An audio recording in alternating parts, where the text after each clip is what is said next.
abakulembeze bannange civil leader opposition abaka ba Palamenti muna abakulembeze bannange muna bakadde baffe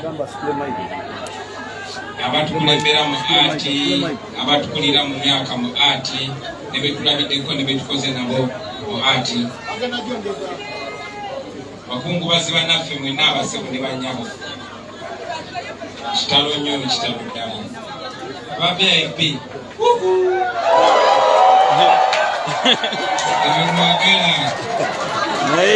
ne babagamba okwekalakaasa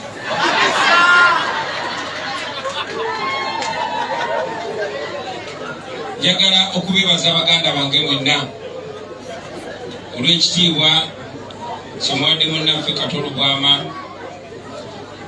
okumukungubagira mu kitiibwa ne mukwano okusingira ddala ssebo Honorable Nsereko njagala okwebaza kuba mbadde ngoberera endaba emikolo gwe omu ku mikwano gya Kato abagiri mitambo webale nnyo webalire ddala mulaga mukwano baganda bange olwaleero nzize wano olw'enju yange n'abantu bange ne baganda bange okutuusa okuwagiza n'okusaasira eri namwandu abaana n'ab'enju ya muganda waffe Kato Lubwama. Eggwanga lifiiriddwa, entertainment industry efiiriddwa, obuganda bufiiriddwa, n'oluuyi oluvuganya gavumenti oba olwanira enkyukakyuka lufiiriddwa. Nze nno Kato yabadde kyali wange nnyo, naye abadde kyali waffe ffenna as a family. Ate mu ngeri nnyingi nnyo bwenzira mu ati nesanga family member nga tuli wamu. Bwenzira bwe twali mu Palamenti ey'ekumi twali ffenna, era twakwatagana nnyo mu period yatugikwatako. Bodda mu mikwano gyange egisinga mikwano gya Kato Lubwama mubalabye nga babogerako babigirwa bawayiswa nawe ketuba wano mwana naye that was Kato, ladies and gentlemen. Eggwanga lifiiriddwa omusajja omuyiiya aplays role ye ey'amaanyi ennyo.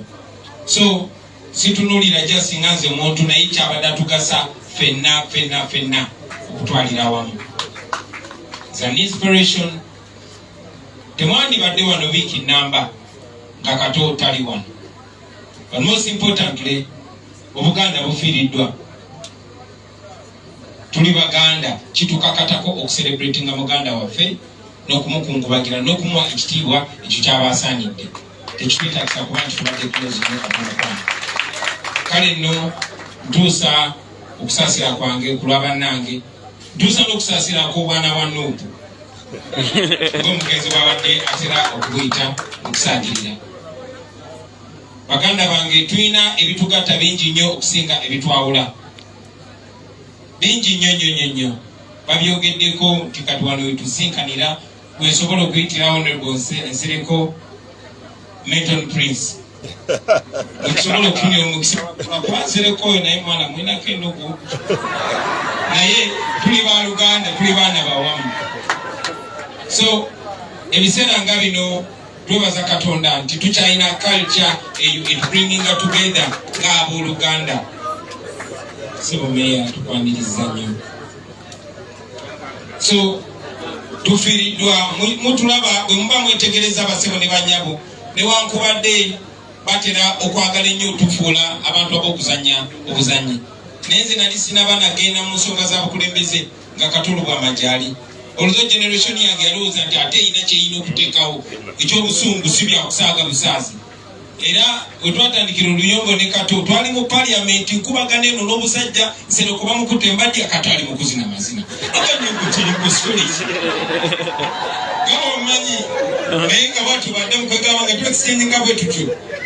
Kati ate mikwano gyaffe abamu baanyiga nga bagamba mwana olaba Kato.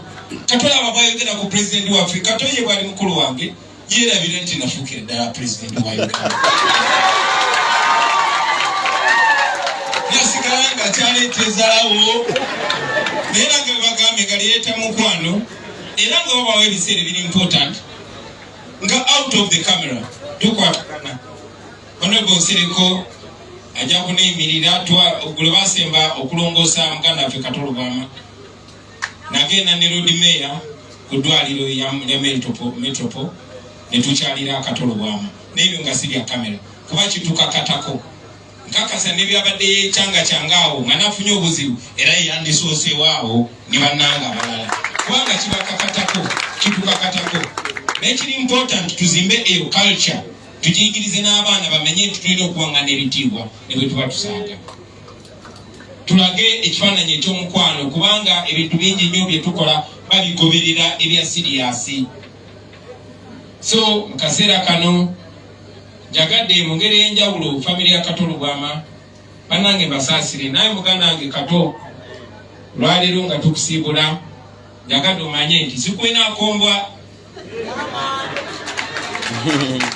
tambula bulungi mulongo era bwe tuba tweguddeko mu paati 2 manye nti tuli ba Luganda tuli baana bannambi ate tuli ba artist ate eggwanga litwenyumirizaamu nnyo. Njagala obasaasira mwena ba artist bannange tufiiriddwa naye kale bwe kubanga okufiirwa kwe kusigadde okutugatta kutugatte nga tuggyemu ekyamagezi. Kale bwe kubanga okufa kyekisigaddewo okutujjukiza importance gye tulina tugimanye. Bannange ba artist tuli intelligent. Bw'oba otutte ebbanga n'osoma articles mukadde waffe Ashraf Somogerere z'awandiika ojja kumanya tuli intelligent. Honorable Mpuuga kyogeddeko munnange tuli intelligent. Kato was an intelligent man. You artists, you are intelligent. Fe highest mark ya intelligence. Waliwo omusajja omu emodukava akyasinza okuba omugezi bamuyita Marcus Garvey yagamba a civilization is not complete without its art, the highest form of expression of human intelligence. Thank you. But you artists have let thieves run away with what belongs to you. Era nasanyuse nnyo nga mundaba muganda wange John Segawa annyonnyola ku TV nti tebalina ate tufuula abatategeera nga teffe tusinga okutegeera. Tosobola kuŋŋamba nti mwekolamu omulimu nga mukukolera mu ofisi ya muntu. Sinze artist yasooka okujja okwogera amazima bangi nnyo bagoogera. Sinze artist yasooka okujja okulaga abantu nti eno ensi yammwe. This is reality we are talking about. Muganda waffe omu yabadde wano n'agamba nti no tulekerawo okwogera ku byobufuzi nga tuli ku bafu. Simanyi kikyoyita byabufuzi bassebo ne bannyabo n'ettaala eyo eyaka ekulaga layiti ebyo nabyo byabufuzi.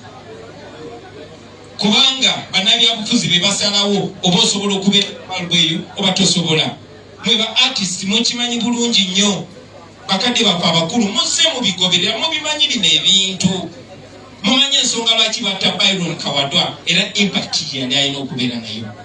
Mumanyi ensonga lwaki Okot Bibite yafeesinga kyeyafeesinga. Mumanyi lwaki Sebadduka yawangangusibwa. Mumanyi lwaki Fire yawanganguka. Mumanyi lwaki kyali wa Fire bamutta Jessica Siriva. You know the facts. Tekina kulinda baana baffe babazukulu baffe ne babenefitinga from that. Abaddugavu babeera basirebe okumala emyaka 4 paka wavaayo bali abakambwe ne bagamba enough era ekyo ne kikoma. Singa tebavaayo singa tukyali basireevu. Olunaku lwaleero batufuze mu nfuga ey'obumbula okumala emyaka 4. Nabadde ndaba mukadde wange Ssenkubuge Siasa nga bali ku interview wano wennyini nga bagamba mwayizanyanga emizannyo ne muzannya ndiwulira ne muzannya 30 years of bananas. Lwaki temukyasomesa abantu ku bikwata ku ggwanga nga muyita mizannyo? N'agamba okikola kati bakuba amasasi leeta stories bakuba amasasi. Kyemugambe eddembe lyaffe lyatuggwako okutuuka ku ekyo namwe ne mukkiriza mwatuteekayo nti kakati tufa abakulu tutandise okufa. Okay, siri mukulu nnyo nebalira mu bakulu. Abaana bano abaddako mwagala basange industry nga terina any bit of freedom. Mukimanyi nti ffe essuubi lya Uganda eririwo kati. Sinsobi basebo ne bannyabo nti olunaku lwaleero abakulembeze ba politicians ne ba leaders bakusiikuŋŋaanidde wa Kato Lubwama. sinsobi nti olunaku lwaleero after Kato lwamu okubeera mu Palamenti, after nze okubeera mu Palamenti, tulinayo Geoffrey Lutaya, tulinayo Dr. Hilda Mani, tulinayo naawe Sebo nkulabanga artist. Okay? Sebo Dr. Dandi oyo mukulu gwe bayita Nalukoola twamuyitanga Dr. Dandi mu 97-98. Era yalinga muyimbi ng'ayimbanga Shaggy. Singa sikyakumpaabira mu kooti nandi bajukiza yakayimba ke kamu.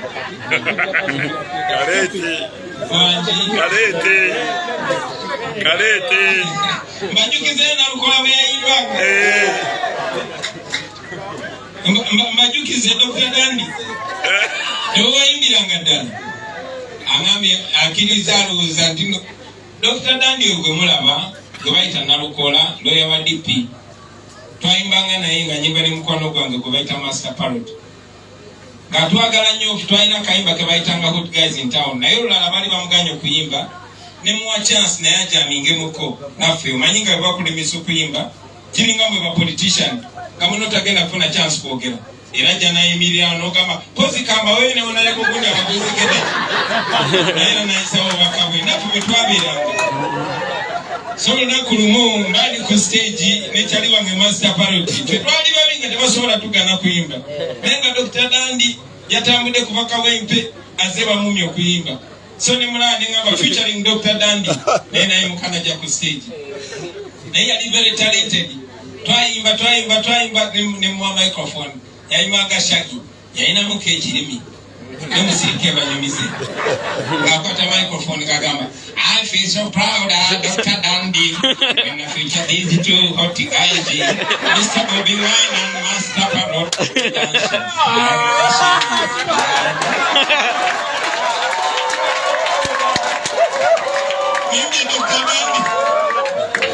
So, wait to be twaberangawo basibo ne banyabu.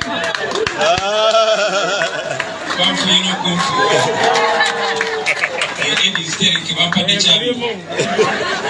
So mikwano gyange mukaseera nga kano twagala nnyo okulaba nga tukomyawo omukwano ogwo nga tukomyawo obwasiruganda obwo but most importantly nga twejukiza obuvunaanyizibwa bwe tulina obuvunaanyizibwa obwo butandika nga tukwataganye ng'abooluganda.